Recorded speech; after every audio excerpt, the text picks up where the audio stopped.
Class 4 students. आज हम आपकी हिंदी की क्लास स्टार्ट करने जा रहे हैं, जिसमें आपका पार्ट 6 हम आज रीड करेंगे। तो आपका पार्ट 6 मेरा एक सवाल आपको आपके नोट्स के पेज नंबर 13-14 पर मिल जाएगा। साथ ही इसका ग्रामर पोर्शन पेज नंबर 28-29 वाला हम कंप्लीट करने वाले हैं। जिन बच्चों के पास बुक्स अवेलेबल है वो देख सकते हैं कि आपकी बुक के पेज नंबर 32 एंड 33 पर आपको पार्ट 6 मेरा एक सवाल आपको कंप्लीट वहाँ मिल जाएगा। आप यह चैप्टर वहाँ जाकर रीड कर सकते हैं। साथ ही आपके ऑनलाइन क्लासेस में आपको ये चैप्टर रीड करवा दिया जाएगा।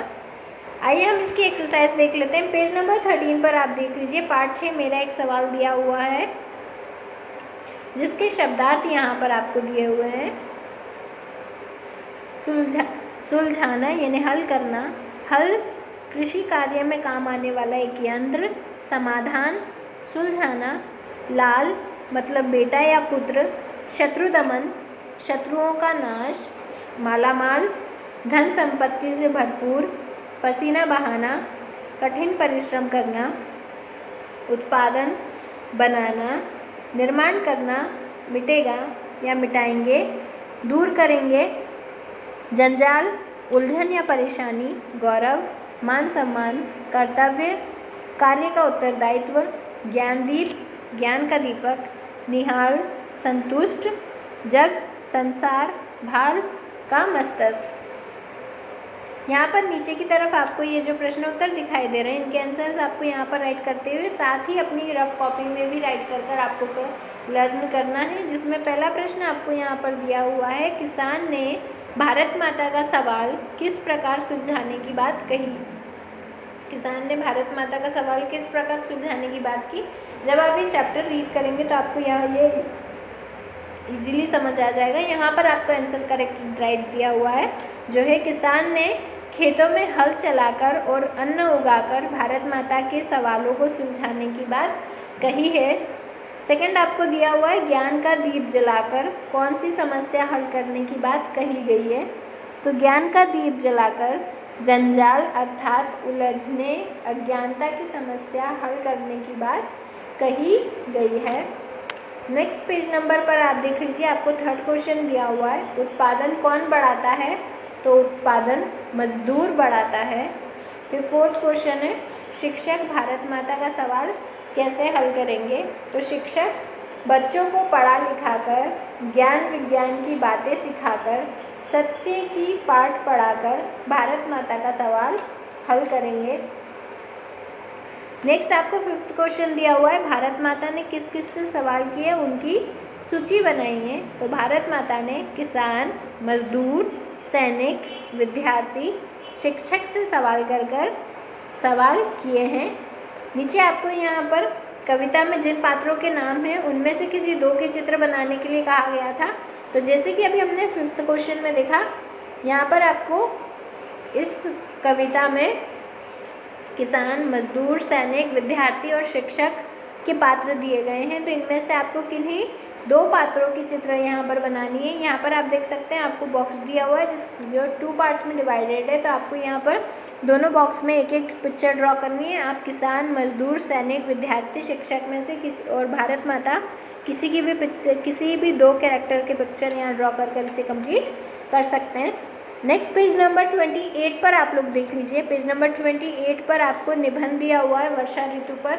यह निबंध आपको लर्न करना है ताकि जब आपके एग्जाम्स में आपको निबंध राइटिंग आ सके। इसी के साथ में अनुच्छेद जो आपके करवाए गए हैं वो भी आपको लर्न कर रखना है। तो यहाँ पर निबंध है आपको वर्षा ऋतु का।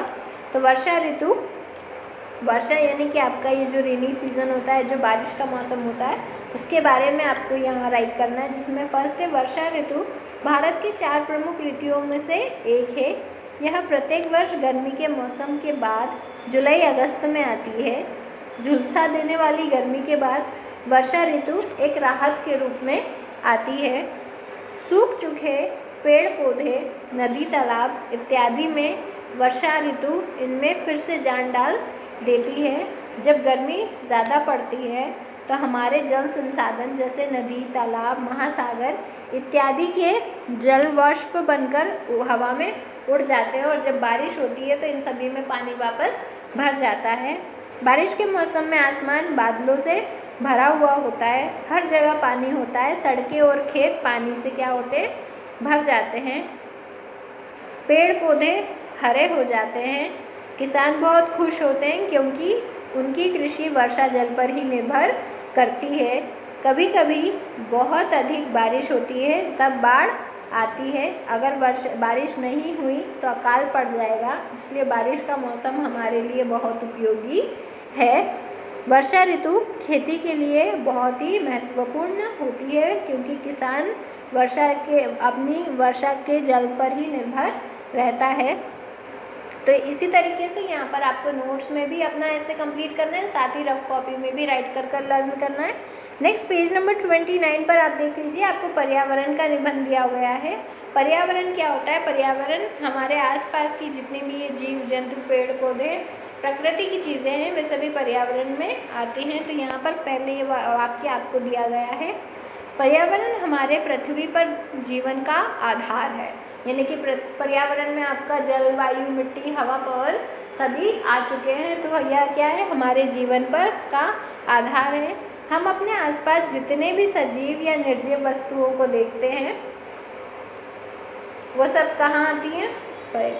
फिर नेक्स्ट सभी हमारे पर्यावरण का हिस्सा है। यानी कि हमारे आसपास जितनी भी सजीव और निर्जीव वस्तुएं वे सभी पर्यावरण का हिस्सा है। इसका संतुलन बनाए रखने के लिए सभी जीव ज़रूरी है। यहाँ पर यानी कि पृथ्वी पर जितने भी जीव है पर्यावरण में, उन सभी की मौजूदगी कहीं ना कहीं बहुत ज़रूरी है। पर्यावरण शब्द का निर्माण दो शब्दों के मिलने से हुआ है, परि जो हमारे चारों ओर है और आवरण जो हमें चारों ओर से घेरे हुए हैं। तो परि प्लस आवरण, पर्यावरण, इन दो शब्दों से मिलकर बना हुआ है। पर्यावरण संरक्षण के लिए पर्यावरण दिवस मनाया जाता है। यानी कि पर्यावरण को के प्रति जागरूक करने के लिए पर्यावरण दिवस भी मनाया जाता है, जो कि 5 जून 1973 को पहला विश्व पर्यावरण दिवस मनाया गया था।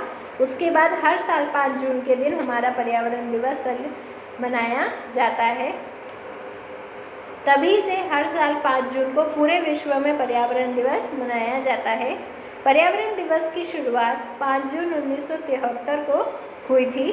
आपको ये अनुच्छेद याद करना है और साथ ही अपनी रफ कॉपी में भी राइट कर कंप्लीट करना है।